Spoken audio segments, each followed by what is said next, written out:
Hi, everyone, and thank you so much for joining us today with Indeed's Job Search Academy. We're going to get started with the webinar shortly, just giving folks a few more moments to get signed on.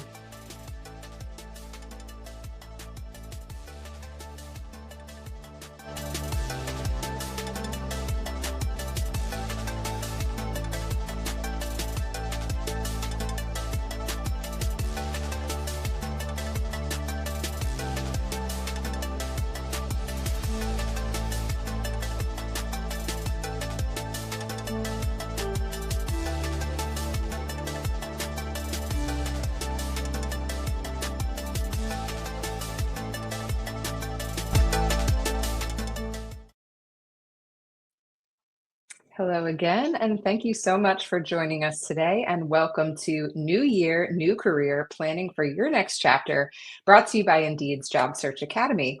My name is Brighid Power, and I will be your host for today's session. I'm a career strategist with the Indeed Job Search Academy, and I am thrilled to be here kicking off 2025 with you all.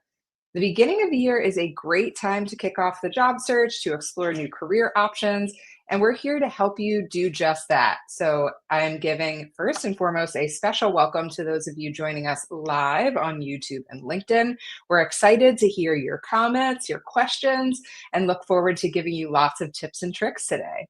I'm going to be joined shortly by an amazing panel of guests. We have Tobe Nneji, the founder of Project U. We have Greene, a career advisor at Southern New Hampshire University, SNHU, and our very own Jenn Herrity, a career strategist here at Indeed. But before we bring them up on screen, just want to cover a couple of housekeeping items. First, we have created a handout that you can download and use to take notes during today's webinar. And refer to, we have lots of resource links we'll be sharing throughout today's program. You can find all of those on our resource sheet, on the QR code on the screen, as well as our Mark, you'll see in the chat a lot today. We'll be sharing links as well. So feel free to join us on there. A few other housekeeping items to cover here. As I mentioned, we are live streaming today on LinkedIn and YouTube. Thanks for joining us, for those of you here live. If you are joining us live, we ask that you submit your questions to us in the comments throughout today's program. We're going to save some time at the end for Q&A with our amazing panelists. Next, I do need to mention that our answers will be targeted to the US job market. We're more than happy to welcome international folks to today's program. And a lot of our advice will be helpful regardless of your location. But keep in mind that we are using a US job market lens. And because we don't have legal expertise, we won't be able to give advice on how to transition to the US for folks from other countries. Relevant links will be shared throughout the webinar as URLs in the chat. You may need to copy and paste those URLs into your browser to access them. Please do be respectful of our panelists and your fellow attendees. We want to create a welcome and open forum for everyone to share their experiences, so your support for that is appreciated. And finally, this is a public forum, so please do not share any personal identifiable information in the comments today. No resumes, ID cards, passports, anything like that should be shared. Finally, we often get the question, is this session being recorded? And the answer is yes. The recording of today's webinar will be available on LinkedIn and YouTube at the same link that you use to access the session live.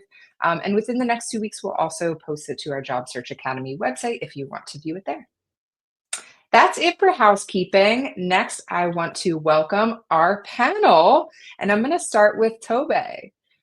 So I'm going to tell you a little about Tobe. Tobe, thank you so much for joining us today. Tobe has nearly 2 decades of professional experience across radio, television, IT consulting, project management, and product strategy. And her current role as a senior product strategy consultant at AWS, Tobe provides strategy and governance insight to product management teams for building top-tier consulting service packages and facilitates certification training. Tobe's also the founder of Project U, a faith-based personal development platform that empowers individuals to clarify their vision and reach personal milestones. So Tobe's going to have a lot to share with us. Thanks again for being here with us today. Thank you so much for having me. I'm glad. All right, let's go to Katie next.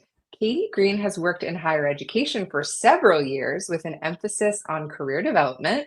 She supported students as a career exploration coach and an industry career coach within public health, allied health, and social sciences. She enjoys creating relationships with learners and helping them acknowledge their strengths to grow in their sense of agency within their career development.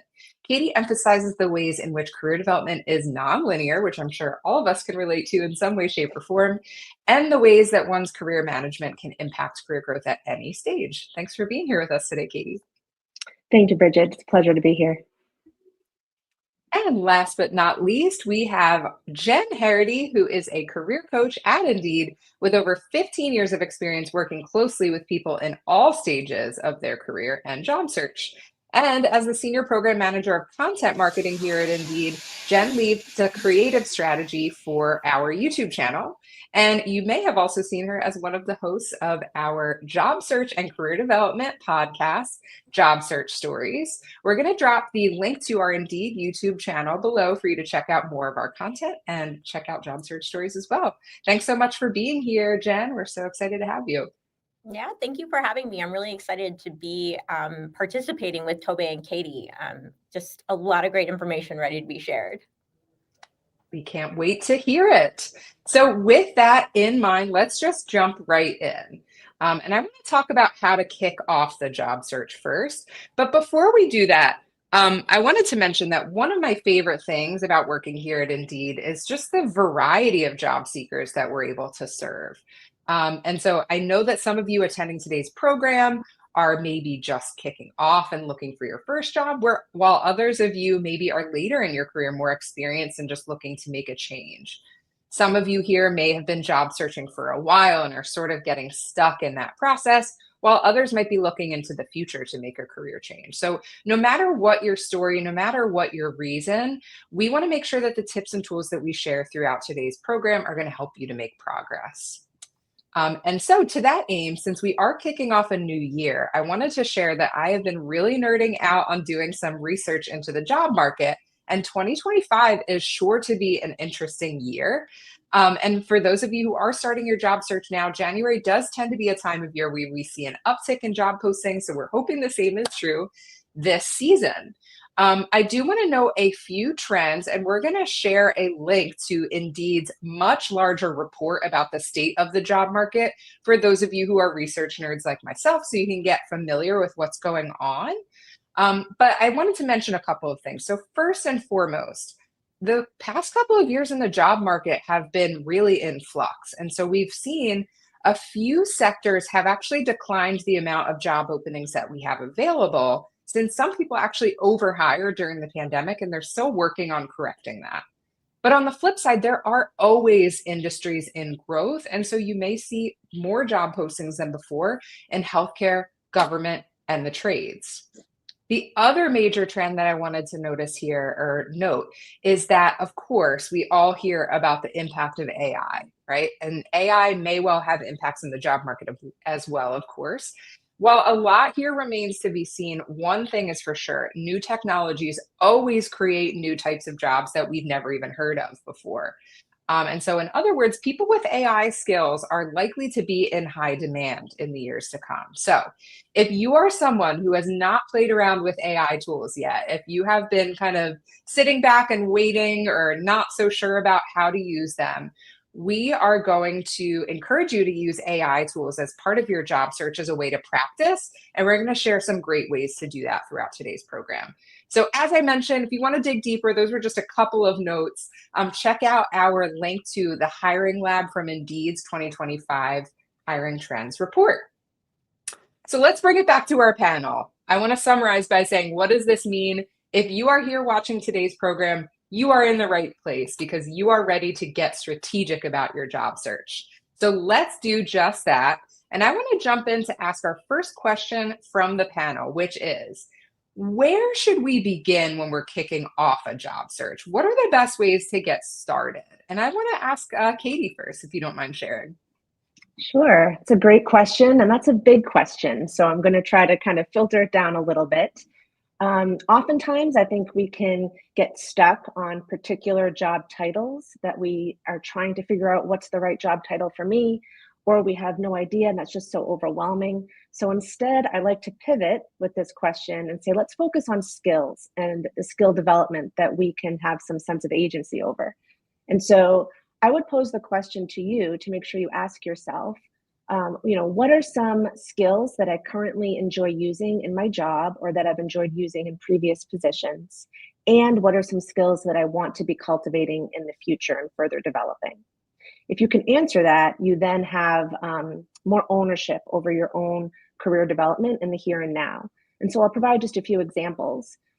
For instance, maybe you know that you really enjoy the skill of relationship building and communication skills. And so you might want to speak with your supervisor about opportunities to mentor other colleagues or through the onboarding process so that you can further develop those skills. And that will help you in your job search since you've built your professional brand in that regard. Or maybe you like to follow a project from its conception to completion. And so you might want to look for some project management courses on LinkedIn Learning to kind of build that skill set some more and hone that.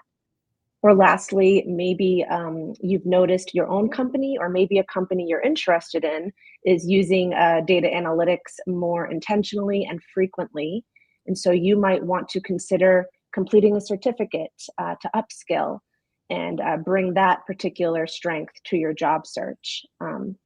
As a side note, in addition to the many majors that Southern New Hampshire University offers, the various degrees, we also offer many certificate programs. Our mission and vision is to offer work-relevant education and to provide transformative experiences for our learners. So if that is something that would be a help to you, just know we are here to support you. But in brief, I think I want to just focus on the theme, bloom where you're planted. Think about what you can do in the here and now to cultivate those skills and prepare for an effective search.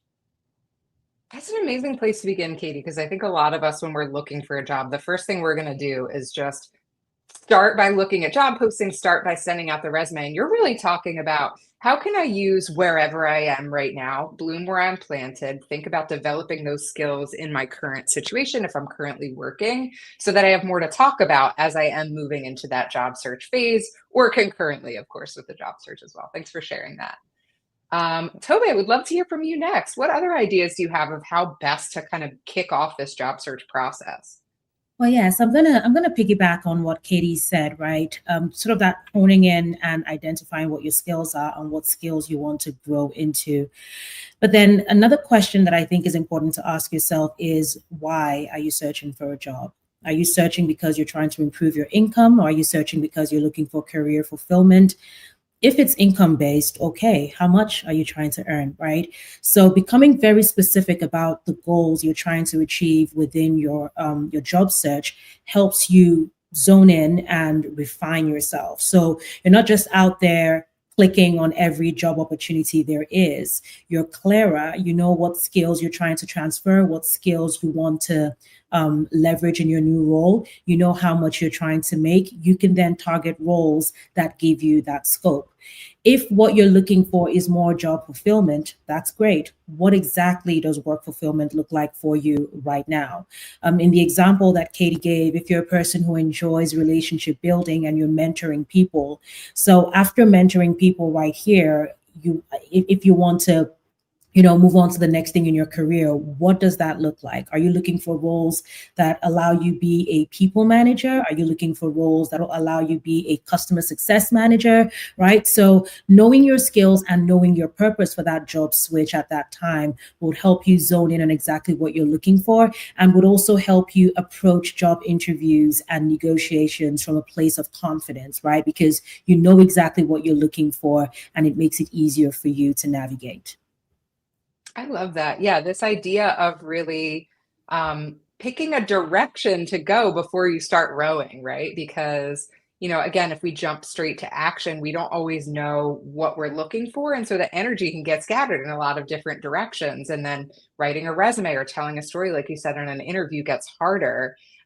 So I love this idea that both of you are bringing to the table about really taking a beat, taking a pause, getting some focus in the present before we jump to that future orientation. So thanks for sharing that. Jenn, I would love to hear from you next.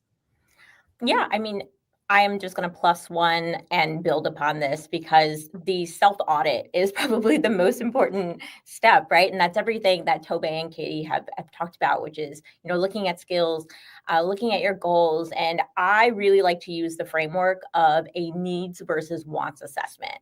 This is really where you're documenting your preferences and your goals. So this is where you can list, either in a spreadsheet or you just want to write it down, what are you really looking for? Thinking about things like, salary, vacation time, healthcare benefits, all of those, but also thinking about work environment. Again, what skills do you want to use? What type of commute do you want? Or even what type of management style do you want and do you thrive with when it comes to a manager?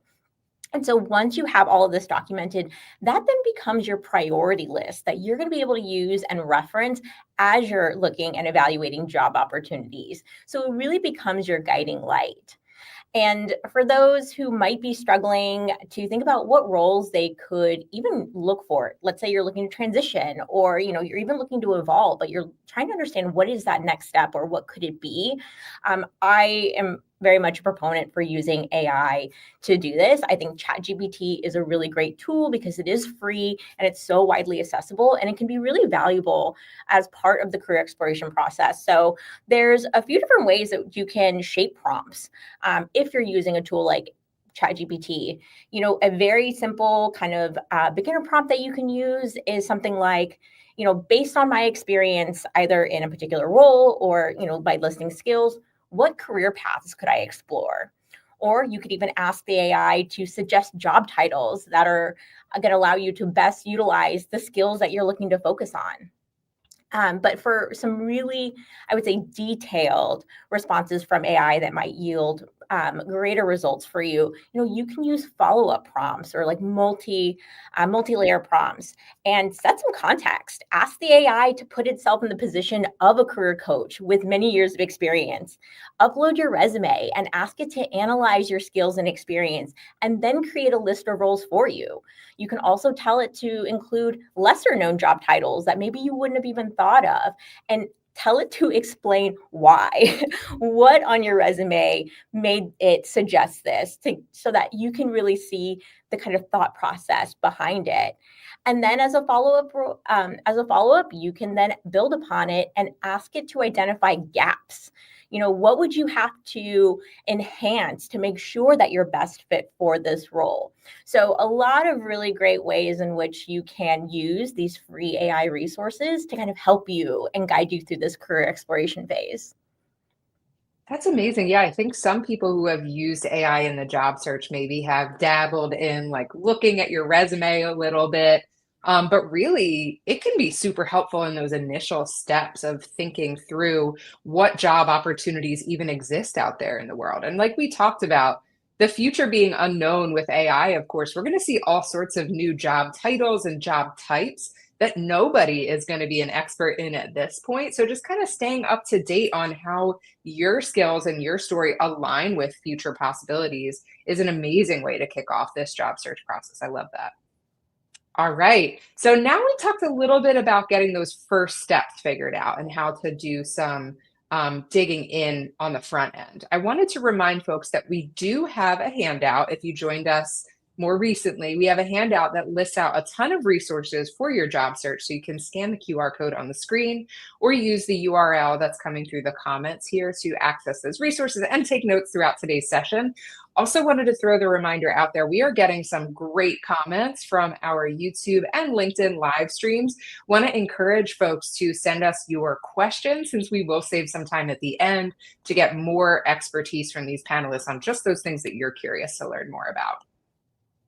So let's talk next about the job search strategy piece of things. Once you have a little bit of vision, some goals in mind, really the approach that you take to your job search kind of depends on your timeline a lot of the time. So if you're one of those people that has the luxury of time, maybe right now you're employed in a role that you don't need to leave immediately in the near future, you can kind of play the long game and do some exploration and do your job search over the course of time.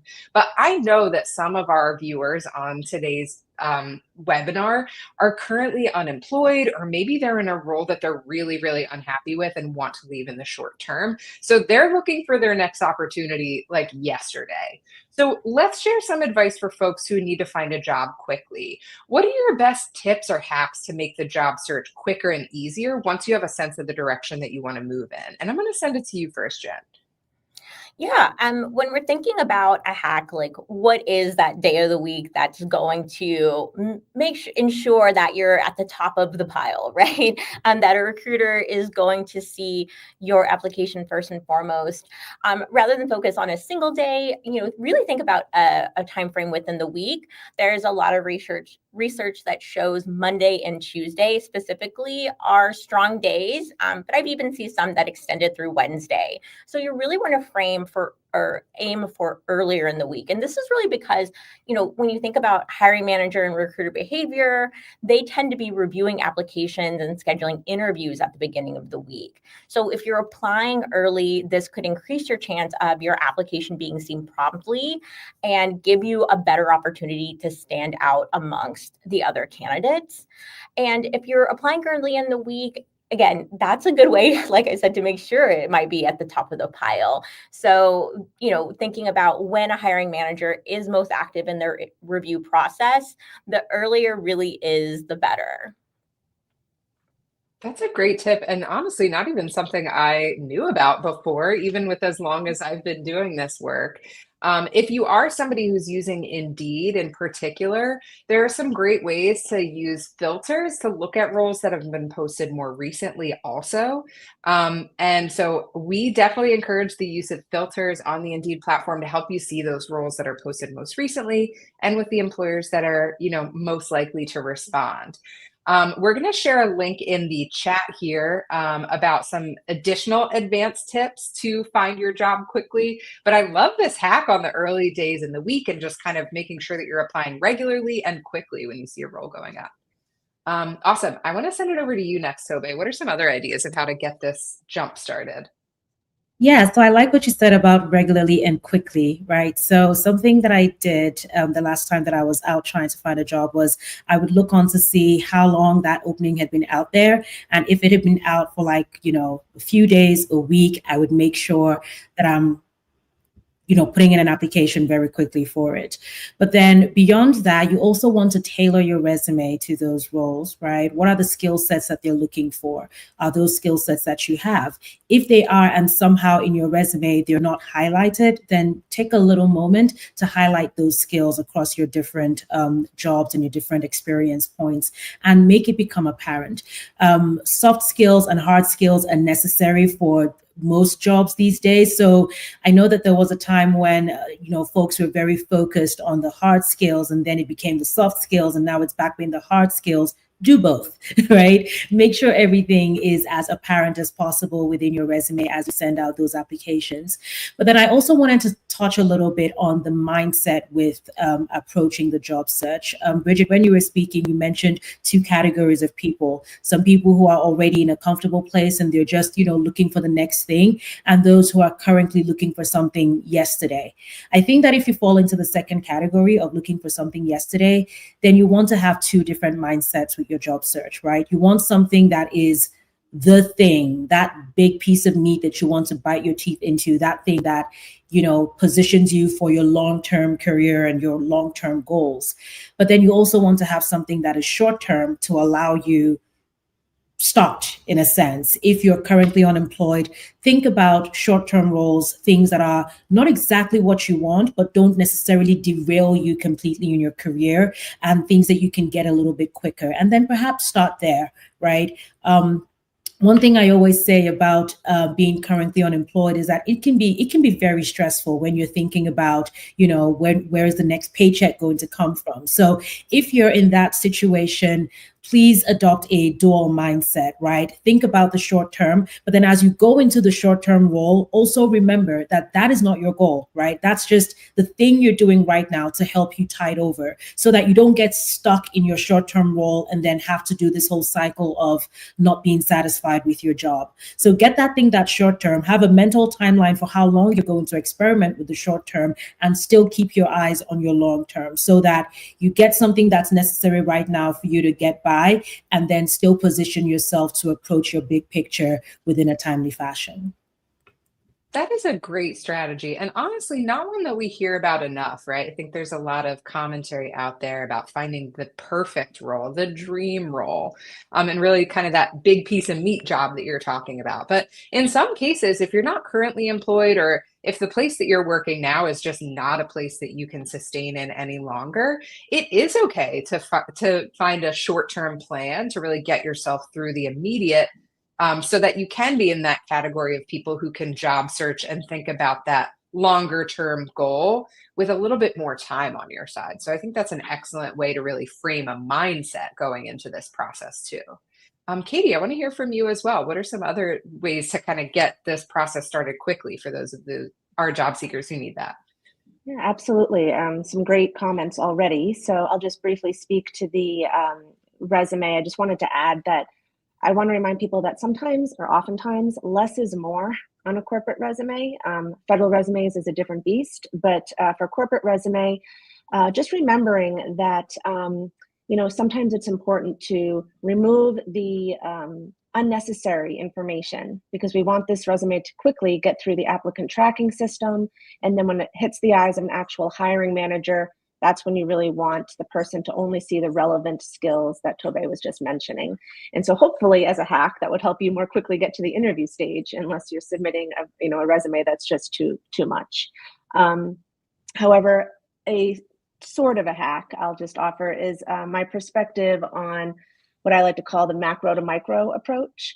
And so for those that might not have as much clarity on where those next steps are for their job search, I would like to just offer a new way of looking at things. So starting at the macro level and really looking at themes that might be of interest to you, bucket areas that you just find interesting. So let's say I'm thinking, I really kind of care about mental health awareness, and I also care about environmental sustainability.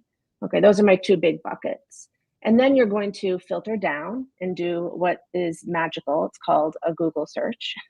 And you're going to simply type in there and say, environmental sustainability organizations in my area, and do a search. Or if you're open to remote work, you can just simply put in, mental health awareness orgs, and see what pops up.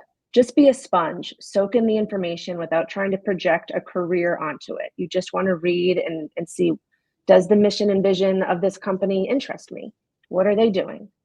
If you like what you see, filter down a third level and go to the website of that company in more detail, go to their career page and look at the jobs that they have. And you'll be surprised. You might be qualified for several jobs that you wouldn't have otherwise known about, because you're not thinking about those job titles.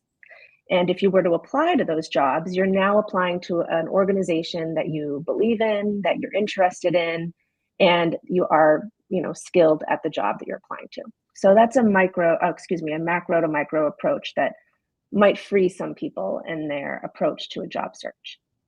Oh, That's an amazing framework. Yeah. Yeah, go ahead, Jen. I'm so sorry. Yeah, just before we move on, I think that Tobe and Katie touched on something which almost bears repeating. And sometimes it helps to hear this explicitly, but I do find when working with job seekers who have had to take a role out of necessity that might be away from their kind of desired career path, you don't have to put it on your resume, right? One thing that Katie, I think, specifically touched on is relevancy on a resume is so important, right? We're thinking about relevancy and recency.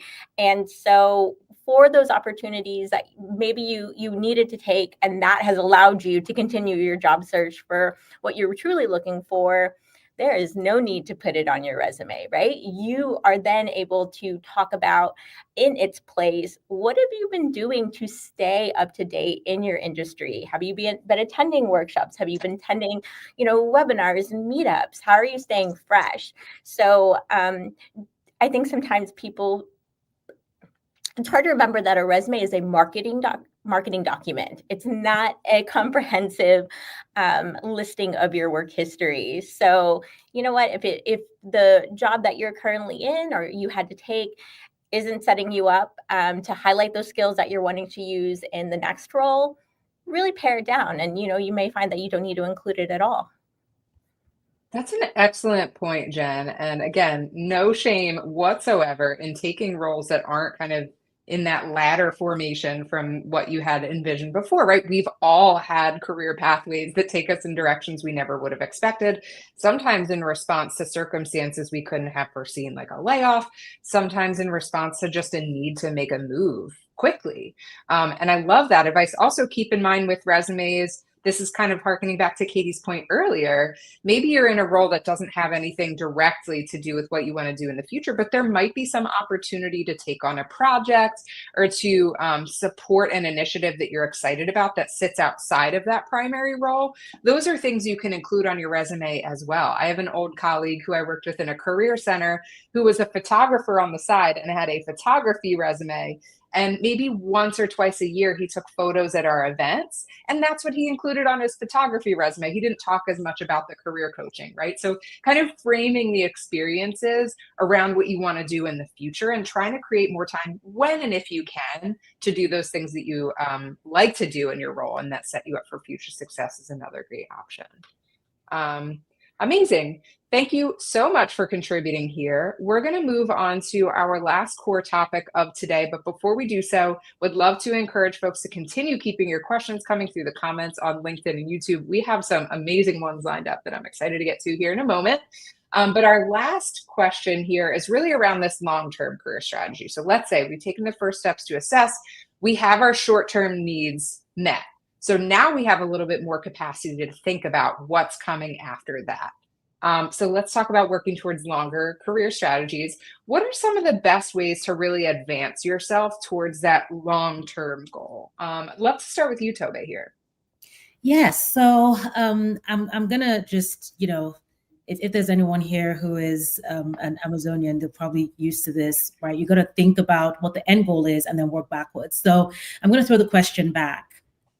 What does career progression look like, right? What is the goal, right? And then if you can figure that out, you can then work backwards from that to where you are now and then build out a plan. But then I'm going to throw out two perspectives to figuring out what your long-term career goal and your strategy needs to be. First, if you consider yourself to be an early career professional, I think that the goal for an early career professional right now would be to garner experience, right? What can you get your hands into? What things can you, what projects can you be a part of? What people can you meet to help you garner experience, make mistakes, have an interesting career story, and get familiar with people. Through that phase of being in your early career, you're learning what skills you have, what skills you like, and that could help you get to that answer for what long-term career progression really looks like for you. Now, if you are a person who is in your mid-career level, then what you're looking for at that time is a bit of a focus on the quality of your work and really building a reputation that speaks for you in the rooms where you aren't. I think it was Katie who mentioned something about a career brand. In your mid-career time frame, that's where you need to build out that brand and have something that people say about the work that you do. So at that time, identify 2, 3, maybe 4 skills that you have and really hone in on them and become really good at these things, right? Because having those things as your career brand become the tool and the leverage that would pivot you into whatever your long-term strategy and goal looks like. And so the question you would then need to ask yourself as a mid-career person is, all right, what are the skills that I'm excited about? What are the things that motivate me? And do those things, those skills and motivations do they have the potential to get me to the level that I'm hoping to get to? If something in your vision board for your career includes becoming a CEO, then do the analytical skills that you have right now position you to become a CEO in the next 10, maybe 15 years? You got to ask yourself those questions very critically. And I do have a resource that I use with my coaching clients to help them gain that sort of clarity, usually for people who are in their mid-career, right? We go through different questions that help you really get clear on what your skills are, why you have those skills, and whether those skills can position you for your long-term goals. I call it the Finding Yourself Workbook Career Perspective. It is a paid resource, but I do have a discount code for everyone who is watching right now. So I believe the link is going to be up for everyone to check out. You can check out the workbook. It's easy to use. You can use it on your own, use it with a friend, but then go through those questions in it very critically, and you will get to that point where you have clarity on who you are right now in your career, who you want to be in your career in the next few years, and all the gaps that you need to fill to help you get there. Amazing. Thanks for sharing that resource today, Tobe. Everyone, please check that out. I wanted to tack on here too. We talked about early stage careers and mid-stage careers. Another audience, I see a lot of people here commenting about being kind of in the later stages of their careers, maybe looking for roles where they're able to kind of take a step back and focus on themselves, or some folks who are going the opposite direction, trying to move into more leadership. We do have a webinar that we had back in November that is just about later stage careers and how to really work with your own unique goals and challenges. Like I see people dropping in the chat here in comments about ageism, of course. So we're going to drop the link to that later stage career webinar for folks, and we'll come back to those questions in just a moment. Thank you so much, Tobe. Let's go next to Katie. What are some other themes here that we can think about when playing the long game with a career change? Absolutely. Well, I love what Tobe said, and I'm going to take a different approach that maybe will speak to different people who might be in the audience. Many might have the clarity that they need, or they might use Tobe's excellent resource to gain that clarity. However, some just might not know, or they might not be interested in this long-term planning, but they do wonder, where will I land? We all work a little differently in terms of how we approach career development. And so for some, you might find it interesting to just think about engagement day to day in your job, as I've already somewhat alluded to. But I would like to share with you a career development theory by John Krumboltz called planned happenstance theory. And so in a nutshell, this theory is really saying we make the most out of planned and unplanned events in life, which would include our career, things that we expect to happen and maybe don't expect. Maybe we're unemployed, we weren't expecting that. What skills are we developing? Resilience, persistence, research skills as we look for a job. Or maybe you were unexpectedly offered a promotion that might scare you. Maybe you weren't thinking you would be advancing in this regard. But the reality is we need to show up and say yes to these opportunities to the best of our ability, so that we then can gain skills. And it's through gaining skills that we gain career clarity. And so the point of this theory is just to point out that career clarity often comes last in that equation, and it cycles, it's cyclical.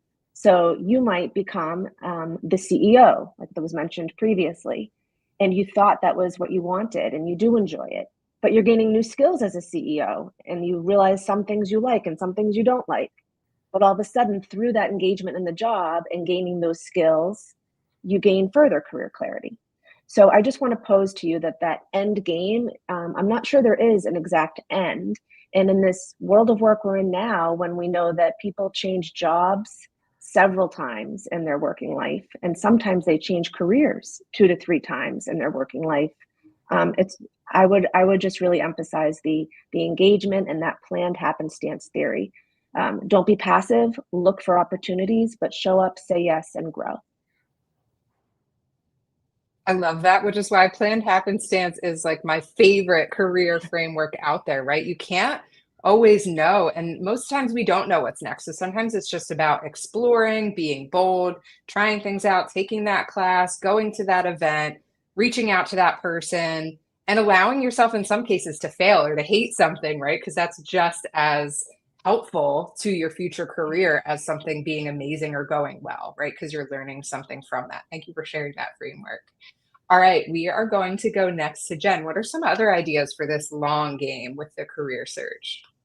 Yeah, I really just want to compliment Katie first on bringing that up and just really pointing out that career really is cyclical. I don't know about everybody else in the room or on the call, but I have essentially stumbled into my third career kind of in my professional life. And I think a lot of people can relate to that, right?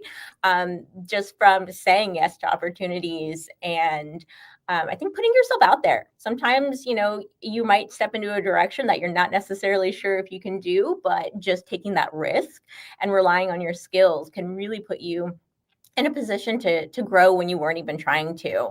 And I really love this idea of taking steps for your long-term career without really trying to and putting a lot of kind of concentrated effort behind. And I think networking is a great way to do that. And I know people hear networking and they're like, oh, I don't want to go to a meetup. I don't want to go to a conference. And I fully understand that. I am with you. I personally love to find the natural ways to network. If I am currently employed, that might be just connecting with people that I might work closely with or tangentially and finding out about their career path.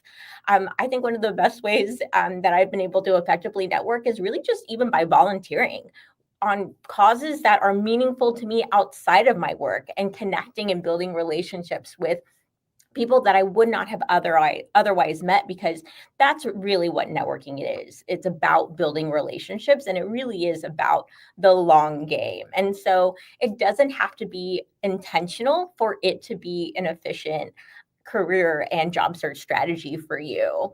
And I mean, really the benefits of networking are clear. Networking can lead to referrals. It can lead to mentorships, to skill development, and really provide a strong support system for you, which, as we all know, the job search process and even career development can feel very isolating. And so to be able to have that strong network that you can go back to can be really valuable if you find yourself in a job search.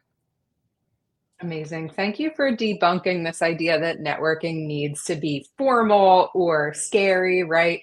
Any conversation that we're having with another human being is technically networking, building relationships, volunteering, asking for advice from family and friends or former colleagues, right? So that's a great place to begin and a great place to re-energize yourself in the job search, which is needed, especially when the job search can sometimes take a long time. So thank you for sharing that too.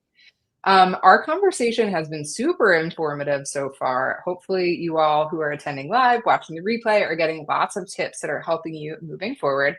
Wanted to remind folks that, again, the recording for this program will be available both on our YouTube channel as well as on LinkedIn, so you can rewatch it. We'll also post it to our Job Search Academy website so you can go back, listen to the tips, send it to your friends, and thank you so much for being here with us live if you are. Let's move next to our audience questions. I'm going to ask Clint to queue up behind the scenes some questions that our audience on both LinkedIn and YouTube have asked, and we're going to send it out to the panel to answer. Clint, what's our first question here? All right, we have a question from Melissa on LinkedIn. I hear a lot of job postings get over 100 applications daily. How do you break through so that you can get seen and actually considered when there's such a high volume of applicants? Tobe, I want to throw this one to you first. Any thoughts on how to really stand out from the crowd? Yeah, no, I think it's a combination of a bunch of things. When we spoke about making sure you're putting in those applications as early as possible, so you want to be the first on the queue, or at least top on the queue of the 100. And then how closely are your skills aligning to the skills that are necessary, right? So in most job postings, you notice that there's required skills and then there's nice to haves. If you have everything that's required, great. If you have some of the nice to haves, highlight those in your resume. So taking the time to tailor your resume to that particular job and making sure that your skills really shine through is a definitely good strategy to use as well. And then, leverage AI in doing that tailored resume, right? Take the job description, take your resume, ask ChatGPT to give you a version of your resume that gives you a 90% chance of coming back tops on that application. And you'll probably get a version of your resume that's more tailored. So I think these tips should help most people stand out from the queue. Love just that. piggyback very quickly. Yeah, I was just going to send it to you. Yeah, exactly. Go ahead, Katie. I just wanted to add, that was great feedback. It's a good question, Melissa. And I think that the way that you posed it is important, because you said to actually be considered. And I just want to remind people that the resume doesn't get you the job. It gets you the interview. And that's why it's so important to have that be tailored, right? Those words, those terms, just to get you an opportunity to then share more about all the great things that you do and that you can contribute. And so just reminding yourself about the step-by-step approach. Yeah, I love both of these tips. I love using AI specifically for this because, when we think about being seen, applicant tracking systems are can be the first step because they are so prevalent and so widely used. So having that, having your documents kind of optimized for the applicant tracking system and making sure that that they're really aligned with what the job description is looking for. That's going to help ensure. Also, since we were just talking about networking, referrals. Just last week, I had a friend reach out through a group chat and say, hey, does anybody know anybody that works at X company? Referrals are still really prevalent, and a lot of companies do prioritize at least reviewing the documents of a referral. So while it may not necessarily lead to that interview, if your documents like your cover letter or your resume are optimized, I really speak to your experience connected to that role. That's one piece of it. But, reaching out and saying, hey, do I know somebody who works there? Do I have those past connections either through previous work, even alumni? Alumni are typically very generous with their time and eager to help support, former classmates or people that have attended their alma mater. So there are lots of ways to be connected to opportunities through a referral system, which can help to make sure that your application is seen. Amazing tips, everyone. I want to just tack on here. We talk a lot about the resume, which is super important, of course. When you're thinking about resume, also on top of that, be thinking about if you're using platforms like Indeed for your job search, that profile is actually your first layer of interaction with an employer. In the case of Indeed, our profile is integrated with a lot of ATS systems so that information, the skills that you have on there, the summary that you have on there is all, transmitted to the employer if you apply for a job. So as you're looking at opportunities, make sure that not just your resume is up to date, but that your profile is up to date with the skills that you're learning, and going back and keeping, adding skills to your profile, adding experiences is a great way to make sure that the roles that you're seeing on your home feed are aligned with your interests and that you are getting traction when you're applying for those jobs also. If you're curious to learn more about setting up your Indeed profile, we do have an Indeed bootcamp coming up shortly. We'll send the link through the comments as well. I want to jump to our next question here. We had some excellent perspectives here, and I know a lot of people had the same question as that one, so thanks for submitting it. Let's go to our next question, Clint.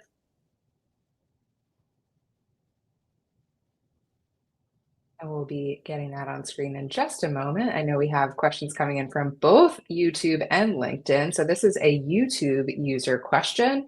Any tips for pivoting and ensuring your transferable skills are highlighted more so than your experience in another field? This one's from Nouveau Chic from YouTube. I'm going to start with you here, Katie, because I know that you've worked with a lot of career transitioners. Any ideas about really communicating transferable skills when you're switching roles? So 2 thoughts come to mind, although I'm sure there are more than 2 thoughts to answer this question. One is, don't forget that in addition to a resume, submit a cover letter. And so that is an opportunity to really express those transferable skills, whether the job asks for one or not. You can combine in a one-word document your resume and cover letter. So when it says upload resume, you're uploading your resume and your cover letter. And, will they read it? We don't know, but that could make or break. That could be where you get the competitive edge for an interview. And so that's where you could say more about those transferable skills. However, another way, more practically, with regard to going back to the resume, is to not be afraid to change your headers on your resume to speak to those transferable skills. So you don't have to just say work experience and list all of your previous jobs.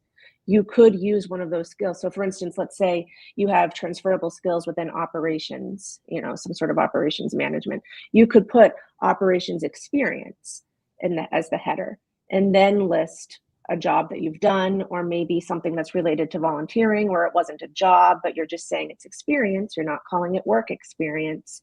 So finding ways to be creative on your resume, which will help shift how people see those transferable skills, and that could potentially help you pivot. Amazing. And something we didn't explicitly name earlier, right, is if you're somebody who's looking for a role and you're working towards that long game position, volunteering is not just great for networking, but also gaining some of those experiences that are relevant for future paid employment. So that's a good, perspective on the power of volunteering as well. Anyone else want to jump in here on transferable skills, how to highlight those? Yes, I have a few thoughts, two thoughts as well. The first thought is also, with regards to your resume and how you position your headers, right? I always say, don't be afraid to include a slash. You might have had experience doing something with a particular job title, but then in your organization, that job title is so specialized for your industry. Think of what the other industries equivalent of that job title would be and put a slash in there for your resume. That helps you stand out as well. Another thing to also think about is in how you write the bullet points within your resume. You want to take on a data-driven, outcome-based approach, right? That way you're talking more about the results that you delivered with your skills and the sorts of outcome and the benefits that they had to your entire organization and team. And that shifts away from whether or not the work you were doing was in the beauty industry and now you're trying to apply to the automotive industry, right? So having those two thoughts while working on your resume could help. Okay. Amazing. Yeah, creative. Go ahead, Jenn. Yeah. In the spirit of sharing two thoughts, I will continue. Actually, I don't know if I have three, but I love this idea of, I think sometimes when we're putting our resumes together, we very much default to this kind of like chronological resume, right? Where we're kind of working from our most recent role backwards. And, very much to what Katie and Tobe are speaking to, you can change the format, right? You could focus and create a functional resume, which allows you to group your experience by the skill. So having those headers and the focus being like project management experience or customer service experience, really kind of focusing on like the skill is what you're highlighting. And then here are the different opportunities in which you've been able to exercise that skill. Along with the resume, I do think a professional summary and a very, well-written professional summary right at the top can help to do that. You're able to essentially create your elevator pitch in a place where you have the recruiter's most attention, because we all know, we've heard that statistic of recruiters spend 7 seconds looking at a resume. They give or take. I'm sure some spend more, but people do tend to spend most of the attention at the top, and then however much they read as they get further down might vary. So that very kind of strong, concise professional summary where you're speaking to your transferable skills and your experience as it's related to this role and what uniquely sets you apart and makes you qualified is really valuable. And then, of course, I think in an interview setting as well, sometimes you might be asked a question about a particular experience that maybe you don't have. So you, instead of just saying, oh, I've never done that before, or, I didn't do that in my last role, kind of focusing on, okay, what skills would be needed to have accomplished that? And then citing, here's an example of when I had to do something similar, and then highlighting those skills because, a lot of technical expertise can be taught, but employers are really excited to work with someone who's adaptable and willing to learn. And so being able to kind of highlight those qualities about yourself and then showing here's an example of when I've been able to do it in the past. That behavior and the demonstration of that behavior can be, what sets you apart. Amazing. So like not being afraid of career gaps, not being afraid of places where we don't have experience, but just being prepared to talk about them is so critical. We have time for one more question live. Before we move to it, I would love to put up on the screen before we close. We have a brief survey that we would love if you are here with us live to fill out, just to let us know what you thought of today's program. So go ahead, get that QR code or click on the link in the comments here, fill out that survey. We highly appreciate it. So we're going to do one more question live, but because we've had so many incredible questions in the comments that we're not going to get to, unfortunately, in the short time that we have here, the members of the Job Search Academy team are going to do the best we can to go back to the event pages on YouTube and LinkedIn to provide more resources for those questions that we didn't get to. So keep them coming, and thank you so much for being here with us live. All right, Clint, what's our final question for the day? I've heard we had a lot of people asking a similar question. We touched on this a little bit. Let's go deeper. So this person says they have a career gap because of family issues, their personal life, right? What can they do in the job search? What can they say during interviews to really address this question of career gaps? Before we go to the panel, we had a whole 1-hour webinar just on addressing career gaps that we'll share the link for folks that want to dive deeper. But I'm going to send it over to Tobe first for this one. If you don't mind sharing, what are some ideas to talk about career gaps during interviews for personal reasons? So this is one of the times when I go back to that childhood mantra that I think a lot of us had, where we learned honesty is the best policy, right? So I would say in this sort of situation, be honest. Of course, don't spend the time talking about your personal issues, but you can tell an interviewer, I took a career gap and, for personal issues. However, you want to follow up very quickly with things that you did within that time that kept you afloat and kept you abreast with industry standards and that developed your skills. So within that career break that you had, let's give a really abstract example. Say you took a career break to raise your kids because you just had a baby. Well, running a home is project management from my standpoint, right? So you can say that you took the time off to raise your family. While you were doing that, you honed your project management skills, XYZ, right? So you want to be honest about that gap, but then do a fast follow of what you learned about yourself, what you developed about yourself, and why that gap has prepared you for stepping back into the job market and being excellent at it. Amazing. Would love to hear from the other two briefly on this question, if there's anything else that you have to add here, advice-wise. I think that pivot is so important, right? The pivot in the conversation, you address it and then you just kind of, again, kind of switch that conversation back to the role at hand and really kind of highlighting your qualifications and what you did. I used to work very closely with technical job seekers. And so it was really common for somebody who found themselves either in a career gap to work on personal projects. Maybe you're able to build a portfolio where you weren't exercising these skills in a professional setting, but you were developing, projects on your own and were able to kind of highlight that. So you're still able to speak to the skills that you were able to use during that break, or like Tobe said, what you've been able to learn to stay to keep your skills fresh and to stay really relevant and up to date on the trends and, just what's evolving and advancing in your industry. Yeah, I think there really is a misconception. Oh yeah, sorry, go ahead. Oh, sorry. No, go ahead. Did you?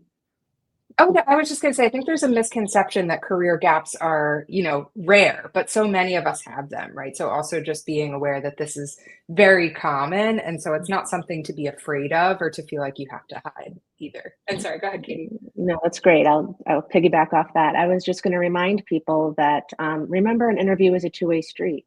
So, don't let the interviewer have that kind of power over you. You answer the question, you move on. And if it's somehow handled in a way that makes you uncomfortable, well, that tells you something about the culture of the company, or if that person would potentially be your hiring manager, if they would be, have empathy in terms of life happening. And so, just remind yourself that you're also interviewing them. So we've already received great feedback from the other panelists on how you can handle the question, and then just work on that self-confidence. So true. And what an amazing note to end on. Just building that confidence to be an informed job seeker, an empowered job seeker, and not just to take any opportunity that comes your way, but to really aim for those ones that are going to honor you as a unique person and worker too. I want to thank our panel so much for being here with us today. We appreciate all of your amazing insights. Claps to you. If you're live with us, please give some love to our panelists in the comments, share some of the things that really stuck with you from today's conversation. And thanks for joining us, panelists. We appreciate your insights. Thank you. Thank you very much. Thank you. All right, y'all. Thank you. We are going to close here with just a couple of announcements here from the Job Search Academy team. If you haven't already, we would so appreciate if you fill out our satisfaction survey here on the screen. Let us know what you thought of today's program. If you want to dig deeper into the topics discussed today, you can also make sure to review the downloadable handout that we've shared throughout the program as well. I want to also talk a little bit about what's coming up next. We have many programs here at the Job Search Academy, so if you're curious to dig deeper into how to use Indeed as part of your job search, coming up next week on the 22nd, we have the Indeed Bootcamp Tips and Strategies for Using Indeed in Your Job Search. We'll drop the link to register to that in the comments as well. And finally, coming up next month, our next program is Resumes That Get Results, which is an amazing follow-up to today. How can you really optimize your resume to apply for those roles that you're excited about in your job search? As always, we from the Job Search Academy are wishing you the best of luck as you move forward in navigating your career change. We would love to see you in a future program. We appreciate you for joining us live. Check out that QR code to see our list of future programs moving forward. You can visit our website as well to sign up for our email listserv and keep up to date on what we have coming up for you. Thanks again so much for joining us. We appreciate you. Best of luck in your job search in 2025, and we will see you next time.